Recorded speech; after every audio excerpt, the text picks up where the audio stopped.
Sir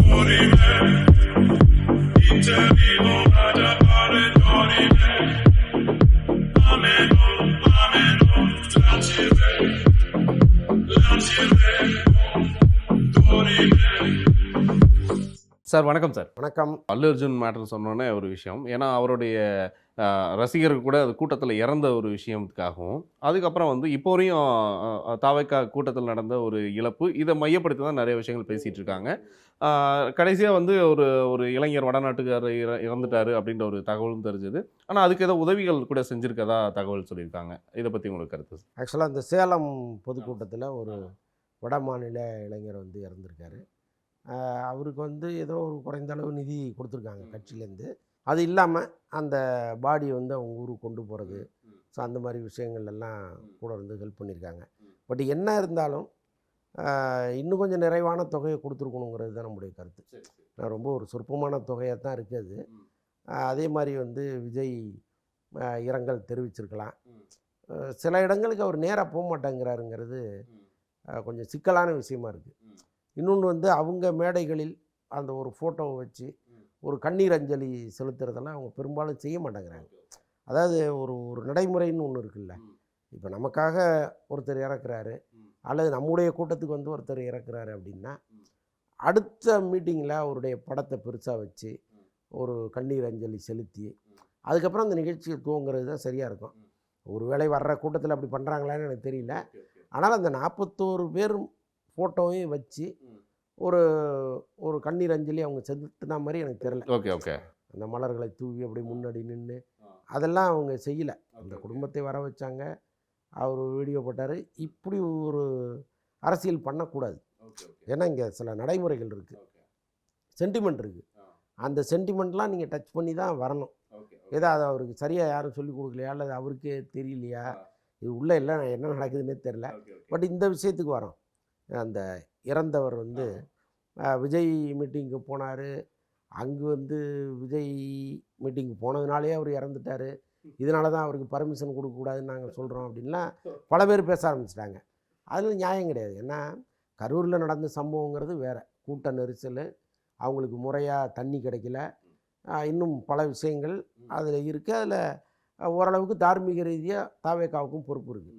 but இங்கே வந்து 5000 பேருக்கு மேலே வரக்கூடாதுன்னு சொன்ன ஒரு கூட்டத்துக்கு 5000 பேருக்கு மேலே அவங்க திரட்டலை. அங்கே கூட்ட நெரிசல் கிடையாது, வர்றவங்களுக்கு தண்ணீர்லாம் கரெக்டாக கொடுத்துருக்காங்க, அந்த பிரச்சனையும் கிடையாது. அப்போ இறந்தவர் வந்து அவருடைய உடல்நலத்தை பார்க்காம வந்துட்டார். இப்போ அவர் உடம்புல ஏதோ ஒரு பிரச்சனை இருக்குங்கிறது அவருக்கு தானே தெரியும். வர்றவர்கிட்ட நீங்கள் மெடிக்கல் சர்டிஃபிகேட் கொடுங்க, உங்கள் உடம்பை ஸ்கேன் பண்ண ரிப்போர்ட் இருந்தால் கொடுங்கன்னு கேட்டெல்லாம் உள்ளே விட முடியாது. ஸோ அப்படி இருக்கும்போது அவர் தான் அவரை பார்த்துருக்கணும். ஸோ அப்படி இருக்கும்போது இவங்க என்ன பண்ணுறாங்க, விஜய் தான் எல்லாத்துக்கும் காரணம், அவர் செத்தத்துக்கே விஜய் தான் காரணம்லாம் பேச ஆரம்பிக்கிறாங்க. அதுதான் இந்த அரசியல் காழ்ப்புணர்ச்சி வந்து எது நியாயங்கிறதே மறந்துட்டு பேச வைக்குது. Okay sir. இளையராஜா அவர்களுடைய பாடல்கள் இன்னைக்கு வரையும் நீங்களும் சரி நானும் சரி அது மயங்காமல் இருந்தது கிடையாது, நிறைய பேரும். ஆனால் சரிகமா வந்து அவர் மீது வழக்கு போட்டிருக்குது ஒரு சரியான ஒரு காரணமா அப்படின்றது எனக்கு என்னமோ தெரியல. ஒரு 134 படத்துக்கு மட்டும் போட்டிருக்காங்க. இது இல்லாமல் ஃபேக்காக சில ஐடிஸில் போகிறாங்க. கிட்டத்தட்ட 900 ஃபிலிம்ஸ் வந்து இருக்குது, அதுவே அவர் வந்து பயன்படுத்த முடியாது அப்படின்ட்டு. இதில் எது உண்மை? பட் இந்த வழக்கு வந்து யாருக்கு வந்து சாதகமாக போடப்பட்ட வழக்கு? இல்லைங்க, ஆக்சுவலாக என்னென்னா இவருடைய பாடல்களுக்கான ரைட்ஸை வந்து சரிகம நிறுவனத்துக்கு அவர் கொடுத்துட்டார். இப்போ சரிகம நிறுவனம் எத்தனை வருஷத்துக்கு அதை பயன்படுத்தணும், அந்த உரிமை எத்தனை வருஷம் அவங்கள்ட்ட இருக்குது அப்படிங்கிறது தொடர்பாக ஒரு விவாதம் இருக்குது. இவங்களை பொறுத்தளவுக்கு நீங்கள் ஒன்ஸ் உரிமை கொடுத்துட்டிங்கன்னா அது எங்களுக்கு தான், அது இத்தனை வருஷம் கணக்குன்னெலாம் நீங்கள் சொல்லக்கூடாது அப்படிங்கிறது அவங்களுடைய கணக்கு. பட் இளையராஜா என்ன பண்ணுறாரு, இல்லை நான் வந்து கொடுத்த காலம் உங்களுக்கு முடிஞ்சு போச்சு, இதுக்கப்புறம் நீங்கள் அதை பயன்படுத்துகிறதோ அல்லது ஏதாவது படங்களில் பயன்படுத்தும் போது ராயல்ட்டியை நீங்கள் வாங்குறதோ முறை இல்லைன்னு இவர் ஒரு பக்கம் சொல்கிறாரு. இப்போ யார் பக்கம் நியாயம் இருக்குங்கிறத நீதிமன்றம் தான் சொல்லணும். ஆனால் இப்போ கொடுக்கப்பட்ட தீர்ப்பு வந்து இடைக்கால தீர்ப்பு. அவங்க என்ன சொல்கிறாங்க, இந்த 134 படங்களுக்கான பாடல்களுடைய ரைட்ஸ் வந்து சரிகமட்ட தான் இருக்குது, நீங்களே நினச்சா கூட அது அவங்க அனுமதி இல்லாமல் பயன்படுத்த முடியாதுன்ட்டாங்க. இது நிஜமாகவே இளையராஜாவுக்கு ஒரு பெரிய பின்னடைவு தான். இது இடைக்கால தீர்ப்பாக இருந்தால் கூட இதே தீர்ப்பையும் மீண்டும் உறுதிப்படுத்துவதற்கும் வாய்ப்புகள் நிறையா இருக்குது. ஸோ அதனால் இந்த நீண்டகால இழுபறிக்கு ஏதோ ஒரு சின்ன இன்ட்ரோல் விட்டுருக்காங்கன்னு என்ன நம்ம ஓகே பார்க்கலாம். ஓகே. இது எங்கே போய் முடியும்னு நமக்கு தெரியல. ம். ஆமாம். இல்ல. இப்ப ஏற்கனவே சில படங்கள் எல்லாம் பயன்படுத்துறதுக்கு ஒரு வழக்கு வந்து இளையராஜா அவர்களோட இளையராஜா டீம் போடுறாரு. கண்டிப்பா போட்டுறாங்க. ஸோ இப்போ இதுக்கப்புறம் சில பாடல்கள் வந்து ஏதோ ஒரு படங்கள்ல எடுக்குறாங்க. அந்த உரிமம் வந்து சரிகமா குடுத்திருந்தால், இப்போ இனி வர படங்கள்ல இளையராஜா அவர்கள கேட்கவே தேவையில்லங்க. என்கிட்ட வாங்க, என்கிட்ட ரைட்ஸ் நான் உங்களுக்கு தர்றேன்.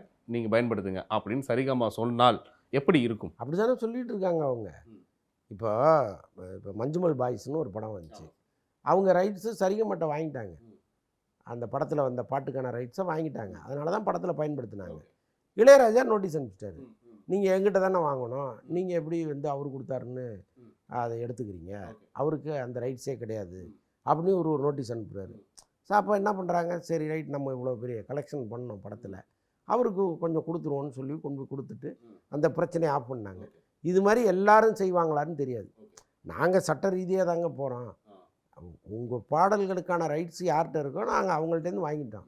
நீங்கள் அவங்களோட சண்டை போடுங்க, ஏன் எங்கள்கிட்ட வந்து சண்டை போடுறீங்கன்னு கேட்குறாங்க. ஆனாலும் இங்கே வந்து நீதிமன்றங்களுக்கு போகும்பொழுது உடனடியாக ஒரு தீர்ப்பு சொல்கிறாங்கல்ல, நீங்கள் பயன்படுத்தக்கூடாதுன்னு. அதுக்கப்புறம் விசாரித்து யாருக்குங்கிறத அப்புறம் சொல்லுவாங்க. ஆனால் உடனே நீ இதை வந்து பயன்படுத்தக்கூடாது அப்படின்னு ஒரு தீர்ப்பு நீதிமன்றம் வாங்கிறது இல்லை. ஸோ இதில் ஒரு பெரிய சிக்கல் இங்கே இருந்துகிட்டே இருக்குது. இப்போ சமீப காலமாக என்ன பண்ணுறாங்கன்னா, இளையராஜா பாட்டை யாருமே தொடுறதில்லை. என்னத்துக்கு வம்பு, சரி. நம்ம தேவா பாட்டை போட்டு போன்னு சொல்லிட்டு தேவா பாட்டு, எஸ் ஏ ராஜ்குமார் பாட்டு இந்த மாதிரி எடுத்து போட ஆரம்பிச்சிட்டாங்க. இப்போ ரீசெண்டாக வர்ற படங்கள் எல்லாமே அப்படிதான் பாடல்கள். Okay okay.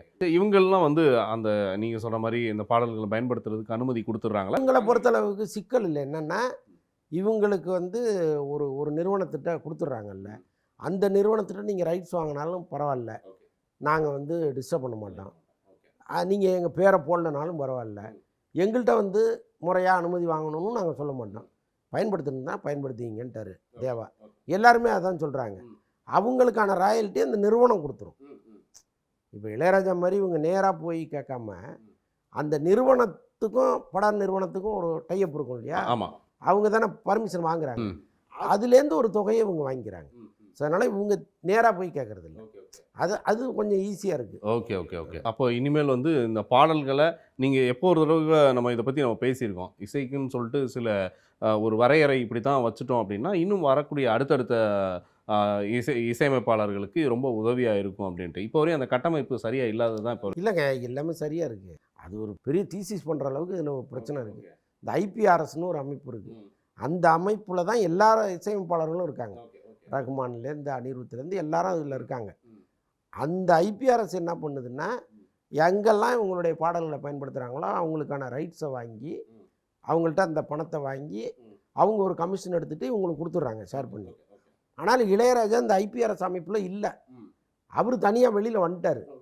வந்ததுனால அவர் தனித்தனியாக சண்டை போட்டுக்கிட்டு இருக்கார். அது இதில் வந்து சரிகமாங்கிறது நடுவில் வேற ஒரு panchayat. Okay okay okay okay okay. இப்போ நல்லா தெளிவாக புரிஞ்சது சரிகமபாவுக்கு என்ன பிரச்சனை, இசைஞானி அவர்களுக்கு என்ன பிரச்சனை அப்படின்றது. Okay sir. இதை தொடர்ந்து அவங்க ஊருக்காரே ஒருத்தர் தனுஷ் அவர்களை பற்றி தான் சொல்ல வரேன். அவர் வந்து சில படங்கள்லாம் இப்போது அடுத்தடுத்த சில அப்டேட்லாம் நிறையா கொடுக்குறாரு. ஸோ அவர் என்னென்னா கிட்டத்தட்ட யங்ஸ்டர்ஸ்க்கான படங்கள் கொடுப்பாருன்னு பார்த்தா அவர் எல்லாமே வந்து இன்னும் ரொம்ப ஒரு 30 வருஷத்துக்கு முன்னாடி உள்ள அந்த மாதிரி கதாபாத்திரங்களாக தேர்ந்தெடுக்கிறாருன்னு ஒரு பக்கம் ஒரு வதந்தி. பட் இப்போ இவர் சில படங்களுக்கு கால் ஷீட் சரியாக கொடுக்கறதில்ல அப்படின்றதும் சொல்கிறாங்க. இது எந்த அளவுக்கு உண்மை? இது ருத்ரன் படத்துக்காகவும் இந்த விஷயம் நடந்ததாக சொல்கிறாங்க.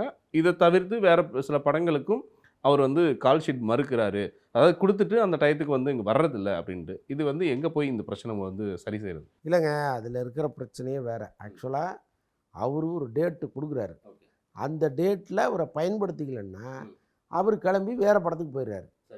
அதுக்கப்புறம் திரும்ப இங்கே வரமாட்டேங்கிறார். கேட்டால் நான் உங்களுக்கு கொடுத்த டேட்டை நீங்கள் முறையாக பயன்படுத்தலை, நான் எதுக்கு உங்களுக்கு திரும்ப டேட்டு தரணும் அப்படின்னு கேட்குறாரு அவர். ஸோ அதுதான் இந்த பிரச்சனைகளையும் நடந்திருக்கு. இப்போ நீங்கள் சொன்ன ருத்ரன் படத்துலையும் அதான் பிரச்சனை. தயாரிப்பாளர் வந்து தனுஷை புக் பண்ணுறாரு, ஷூட்டிங் ஸ்டார்ட் பண்ணுறாங்க. ஒரு கட்டத்துக்கு மேலே தயாரிப்பாளரால் இந்த படத்தை ரன் பண்ண முடியல. ஆரம்பித்து ஒரு 4-5 நாள்லேயே அவருக்கு ஏதோ பிரச்சனை ஆகிப்படுது. அப்போ தனுஷ் என்ன பண்ணுறாரு, அதுக்கப்புறம் சில நாட்கள் அவர் பணத்தை போட்டு அந்த ஷூட்டிங்கை ரன் பண்ணுறாரு. அப்படியும் வந்து தயாரிப்பாளர்லேருந்து பணம் வரலங்கும்போது எதுக்கு நாம் இதை தொடரணும்னு போட்டுட்டு வேறு படத்துக்கு போயிடுறாரு. அதைத்தான் இப்போ பிரச்சனையாக கொண்டு வராங்க. உங்களால் எனக்கு இவ்வளோ லாஸு, அதை கொடுங்கன்றாங்க. அது தனுஷ் சட்ட ரீதியாக டீல் பண்ணுவாருன்னு நினைக்கிறேன். Okay, okay. ஏன்னா இவரும் ஒரு தயாரிப்பாளரா இருக்கக்கூடிய அனுபவம் இருக்கிறதுனால, ஆனா பரவால்ல. ஒரு பெருமிதமா இருக்கு. சில விஷயங்களுக்கு அவரும் உதவி செஞ்ச அந்த படத்துக்கான உதவிகளும் அவரு செய்றாருன்னு இல்ல சொல்லும்போது பெருமையா இருக்கு. அவரு சில தொகை அதுக்குள்ளே போட்டிருக்காரு. பெரிய விஷயம். போட்டு அந்த படத்தை கொஞ்சம் நகர்த்துவோம், ஓகே. அதுக்குள்ளே தயாரிப்பாளர் ரெடி ஆகிட்டாருன்னா அவரே கண்டினியூ பண்ணட்டும்னு நினச்சி தான் சில விஷயங்கள் செய்கிறாரு. பரவாயில்ல அவரே பண்ணட்டோம்னு விட்டுட்டாங்கன்னு வைங்களேன், இவர் பணம் போய் லாக் ஆயிரும். அப்போ அது அந்த சலுகையை அவர் அதிகபட்சம் ஒரு வாரம் கொடுப்பாரு. அதுக்கு மேலேயும் உங்களால் பணம் புரட்ட முடியலன்னா அந்த படத்தையே விட்டுட்டு போகிறத தவிர வேறு வழி இல்லை. அதுதான் அவர் செஞ்சுருக்கிறதா சொல்கிறாங்க. இதுதான் அவர் இங்கே இருக்கிற பிரச்சனை தனுஷுக்கு. மற்றபடி அவர் ரொம்ப பிஸியாக இருக்கார். ஒரு 7-8 படம் பண்ணிகிட்டு இருக்காரு. அவர் ஓடுற வேகத்துக்கு மற்றவர்கள் வரணும்னு பார்க்குறாரு. வராமல் இழுத்தடிக்கும் போது அவங்கள விட்டுட்டு அவர் ஓடிட்டு இருக்காரு. அவ்வளோதான். தவறு கிடையாது, தவறு கிடையாது. ஆனால் கண்டிப்பாக சரியான டைம் கிடைத்ததுன்னா அவரே அந்த கால் ஷீட்டை கொடுத்து நடிக்கிறதுக்கு வாய்ப்பு இருக்குது. ஸோ அதனால வந்து அவர் மீது அந்த ஒரு நம்பிக்கையை வந்து தாராளமாக வைக்கலான்னு தெரியுது. ஓகே. அதை தொடர்ந்து வந்து ராஷ்மிகா மந்தனாவுடைய இந்த திருமணம், இது வந்து இவங்களுக்கு இப்போது கல்யாணம் பண்ணுற ஐடியாவில் இருக்காங்களா இல்லை என்ன சார்? நிறைய பேருக்கு பத்திரிக்கை வச்சுட்டு இருக்காங்க, பரபரப்பாக போய். இல்லை அது நாட்கள் தள்ளி போகிறது மாதிரி இருந்ததுனால தான் இந்த கேள்வி. இல்லை ரொம்பலாம் தள்ளி போகல, ஏதோ ஒரு 10 டேஸே என்னமோ அவங்க தள்ளி வச்சாங்க போல இருக்கு. ரொம்ப பரபரப்பாக போயிட்டுருக்கு. அவங்க மேரேஜ் வேலைகள்லாம் போயிட்டுருக்கு. இதுக்கடையில் இந்த நயன்தாரா திருமணத்தை ரிலீஸ் பண்ண மாதிரி நெட்ஃப்ளிக்ஸ்லேயே வந்து ஒரு பெரிய தொகையை ஆஃபர் பண்ணியிருக்காங்க. அதான் நயன்தாரா கல்யாணத்துக்கு கொடுத்த தொகையை விட 2 மடங்கு அதிகமாக கேட்டிருக்காங்க. நீங்கள் நாங்கள் கொடுக்குறோம், இதை வந்து எங்கள் இதில் போட்டுக்கிறோம் அப்படின்னு கேட்கும்போது இவர் வந்து விஜய் தேவரகொண்டா, இல்லைங்க முழுக்க முழுக்க எங்களுடைய பிரைவசி, இதை வந்து நாங்கள் உங்கள்கிட்ட எங்கள் சென்டிமெண்ட்டை விற்கணுங்கிற அவசியம் இல்லை, அதனால் வேண்டாங்கன்னு கையெடுத்து கும்பிட்டு அனுப்பிச்சி விட்டார். ஸோ இதை வந்து வேற ரொம்ப பெருமையாக பேசிகிட்டு இருக்காங்க. பாருங்கள் அவங்களுக்கு எப்படி வந்து அந்த காதல் மேலே அவங்க ஒரு புனிதமாக நினைக்கிறாங்க, அதை வந்து விற்கக்கூடாதுன்னா நினைக்கிறாங்க. பட் இவங்க விற்றுட்டாங்களேன்னு சொல்லி கம்பேர் பண்ணிலாம் போயிட்டுருக்கு. பெரிய டிபேட் ஒன்று போயிட்டுருக்கு சோசியல் மீடியாவில். ஸோ அதனால் சொல்கிறேன், கல்யாணம் கட்டாயமாக இல்லை இதில் அதிகம் ஞாபகம் இல்லை, ரொம்ப தடபுடலாக இல்லை. இப்போ அதுலேயும் வந்து நிறைய பேரை கூப்பிடாமல் ரொம்ப முக்கியமாக, அதாவது அவங்களுடைய நெருக்கு வட்டத்தில் இருக்கக்கூடிய ரொம்ப நெருங்கிய நண்பர்களை வந்து கூப்பிட்றதாக மட்டும்தான் தகவல் சொல்லியிருக்காங்க. இதை பற்றி உங்களோட கருத்து? இல்லைங்க, இப்போ தெலுங்கு இண்டஸ்ட்ரி வந்து மிகப்பெரிய இண்டஸ்ட்ரி. இப்போ நம்ம இண்டஸ்ட்ரியோட இன்னும் பல மடங்கு ஜாஸ்தி. இப்போ அந்த இண்டஸ்ட்ரியை மொத்தமாக ஒரு கூப்பிட்டு தான் பண்ணணும் நியாயமாக. ஆனால் அது வந்து திருமணத்துக்கு தேவையில்லை, ரிசப்ஷனுக்கு வைக்கலாம் அப்படின்னு கூட யோசிச்சிருக்கலாம் இல்லையா? முதல்ல திருமணத்தை நடத்திட்டு அதுக்கப்புறம் இன்னொரு நாள் மொத்த இண்டஸ்ட்ரியும் கூப்பிட்டு நடத்துவார். அப்படியே விட்டுறோம். அந்த மாதிரியும் இருக்குது. சரி, ஓகே. இருந்தாலும் நம்ம அந்த தம்பதிகளுக்கு ஒரு வாழ்த்துக்களை வந்து சொல்லிடலாம், அந்த ஜோடிகளுக்கு. Sir, Bens media productions and Avani Cinemax private limited இவங்களுடைய தயாரிப்பில் ஒரு சூப்பரான படம் டூ டபுள் ஆக்குபென்சி. இந்த படத்துடைய கருத்துக்கள் வந்து நிறைய விஷயங்களை கான்ட்ரவர்சியை கிரியேட் பண்ணுது. பட் படமே அந்த மாதிரி தான் இருக்கா, இல்லை இந்த தலைப்பு தான் பிரச்சனையை உண்டு பண்ணுதா? இல்லைங்க, அந்த ப்ரோமோ பார்த்தேன், ரொம்ப வித்தியாசமான ஒரு ப்ரோமோ. ஆக்சுவலாக ஒரு பொண்ணு ஒரு பையனை லவ் பண்ணுறாங்க. அவங்க 2 பேருக்குள்ளே ஒரு கான்வர்சேஷன் போகுது. அந்த பையன் பேர் ரஜினி. அப்படியே இந்த பக்கம் ஒரு பையன் ஒரு பொண்ணை லவ் பண்ணுறான். அவங்களுக்குள்ள ஒரு கான்வர்சேஷன் போகுது. அந்த பொண்ணு பேர் ரஜினி. ஆனால் இந்த பையனும் பொண்ணும் ஒரே ஆளாக இருக்காங்க. 2 பேருக்கும் ஒரே பேர் தான் ரஜினி. அப்போ இந்த மையத்தில் இருக்கிற நபர் ஆணா பெண்ணா, இது இல்லை 2மா அப்படிங்கிற ஒரு கேள்வியோடு அந்த ப்ரோமோ அவர் பண்ணியிருக்காரு. ரொம்ப சிக்கலான ஒரு திரைக்கதையாக இருக்கும் போல இருக்குது. ரொம்ப சிக்கலான ஒரு கதையை கையில் எடுத்திருக்கிறாரு. அது வழக்கம் போல் சுந்தர்சி ரொம்ப ஜாலியாக படம் எடுக்கக்கூடியவர். இதில் எவ்வளோ காமெடி இருக்குது அப்படிங்கிறத நம்ம போய் பார்த்து அனுபவிக்க தான் போகிறோம் ஹாப்பியாக. நமக்கு ஒன்றும் வேறு என்னடா அனுபவிக்கிற அளவுக்கு நம்மளை வந்து கஷ்டப்படுத்துகிறாருன்னு இல்லாமல் சுந்தர்சி படங்கள் எல்லாமே நல்லா ஜாலியாக அனுபவிக்கக்கூடிய படம் தான். அதனால் பயம் இல்லை. இதில் என்ன கான்ட்ரவர்சி அப்படின்னா, சமீபத்தில் வந்து ரஜினிக்கு ஒரு கதை சொல்லி ரஜினிக்கு அந்த கதை பிடிக்காமல் இவர் அங்கேருந்து வெளியேறி ஒரு அறிக்கை ஒன்று கொடுத்தாரு. அவங்கள்ட்ட சுமூகமாக போகாமல் இவரே முந்திட்டு அந்த படத்தை பண்ணலன்னு ஒரு அறிக்கை ஒன்று கொடுத்தது பெரிய பிரச்சனையாக மாறிச்சு. ரஜினி தான் வந்து இதுக்கு காரணம், சுந்தர்சியை வந்து மன அளவில் அவர் வந்து கஷ்டப்படுத்திட்டாரு. ஸோ அந்த கடுப்பில் தான் அவர் வெளியில் வந்து வெளிப்படையாக ஒரு அறிக்கை கொடுத்துட்டாரு அப்படின்லாம் ஒரு டாக் ஒன்று போயிட்டு இருந்துச்சு. இந்த கேரக்டருக்கு, அதாவது ஆணும் பெண்ணுமான இந்த கேரக்டருக்கு அவர் வச்ச பேர் ரஜினி. இதுதான் இப்போ பிரச்சனையாக மாறி போச்சு. இந்த பேரை அவர் வந்து ரஜினியை இழிவுபடுத்துறதுக்காக வச்சாரா அப்படிங்கிற கேள்வியோட இந்த விவாதங்கள் போயிட்டுருக்கு. படம் வந்தால் தான் தெரியும் இழிவுபடுத்தினாரா அல்லது இந்த நம்ம சூப்பர் ஸ்டார் ரஜினிக்கும் இந்த ரஜினிக்கும் சம்மந்தமே இல்லையா அப்படிங்கிறது பார்த்தது. ஓகே. ஏன்னா இதே டைமில் தான் வந்து இப்போ புருஷன்ற படத்துக்கான ஒரு ப்ரோமோ எல்லாம் பார்த்துருப்பீங்க. ஸோ அந்த குட்டி ட்ரைலரே வந்து வேறு லெவலில் சில விஷயங்கள்லாம் பட் அந்த ஒரு ப்ராசஸும் போயிட்டுருக்கு. இது வந்து சுந்தர்சி இயக்குன படம் இல்லை, தயாரிக்கிற படம். இயக்குனது வந்து வேற ஒருத்தர். பட் இருந்தாலும் சுந்தர்சி படம்னு தானே வெளியில். எஸ் கண்டிப்பாக சார். ஏஐ தொழில்நுட்பத்தை வந்து இன்னைக்கு வந்துட்டு தெளிவாக படிச்சிருக்க ஒரு விஷயம்னு பார்க்கும்போது கமல் சார் வந்து மையப்படுத்தி, ஏன்னா அவர் அதுக்காகவே படிக்க போயிருந்தார் அப்படின்றது. இன்றைக்கி உள்ள மாணவர்கள் வந்து ஏஐ கண்டிப்பாக படித்தே ஆகணும் அப்படின்றதான். அந்த தொழில்நுட்பம் வந்து ஒரு இடத்துல ரோபோ கண்டுபிடிக்கும் போது கூட ஒரு நாள் வந்து அதோடைய ஆதிக்கம் அதிகமாக இருக்குன்ற ஒரு பேச்சு இருந்தது. பட் இப்போ இந்த ஏஐயோடைய விஷயங்கள் நம்ம என்ன ஒரு கமெண்ட்டுக்கான சில விஷயங்கள் கொடுக்குறோமோ அது செய்கிறது தான் அதோட வேலை. பட் அதையும் தாண்டி அது நமக்கே வந்து ஒரு சில கமெண்ட்டை வந்து மாற்றுது. இந்த மாதிரி தொழில்நுட்பத்தில் அது நம்மளோட அதிகபட்சமான ஒரு செயலாக இருக்குது அப்படின்றத சொல்கிறாங்க. இது எந்த அளவுக்கான ஒரு ஆரோக்கியமான விஷயம், இல்லை இது ஆரோக்கியமற்றதா? இல்லை, எதிர்காலத்தில் இந்த ஏஐங்கிறது பெரிய கடலாக இருக்கும்னு நினைக்கிறேன். நம்ம அது ஓரமாக நின்று பேசிகிட்டு இருக்கோம். நமக்கு அதை பற்றி பெரிய அறிவு கிடையாது. ஆனால் அது பல பேர் சொல்கிறதெல்லாம் கேட்கும்போது எதிர்காலமே ஏஐயின் பிடிக்குள்ளே போயிருமோங்கிற அளவுக்கு சொல்கிறாங்க. இப்போது கமல் சொன்ன மாதிரி எல்லாருமே ஏஐ படிச்சுக்கணும்லாம் சொல்கிறாங்க. பட் அது வந்து மொத்தமாக நம்முடைய வாழ்க்கையே கபலீகரம் பண்ணுற அளவுக்கு அது வளர்ந்து நிற்கிது. இன்னொன்று எல்லாமே ரொம்ப எளிதாக போயிடுச்சு. நீங்கள் சாதாரணமாக வந்து எதை கேட்டாலும் கொடுக்குது ஏஐ. ஒன்றும் இல்லை, நீங்கள் ஒரு டாக்டர்கிட்ட போய் எனக்கு இந்த மாதிரி பிரச்சனை பண்ணுது, நான் என்ன பண்ணுறது அப்படின்னு கேட்டிங்கன்னா அவர் கேட்டுட்டு ஒரு மருந்து சீட்டு எழுதி, அது ஏஐ எழுதி கொடுக்கும். ஓகே. எனக்கு உடம்புல இவ்வளோ பிரச்சனை இருக்குது, நான் என்ன மாத்திரை போடுறதுன்னு கேட்டிங்கன்னா அது ஒரு மாத்திரையை சஜஸ்ட் பண்ணுது. ஸோ அந்தளவுக்கு.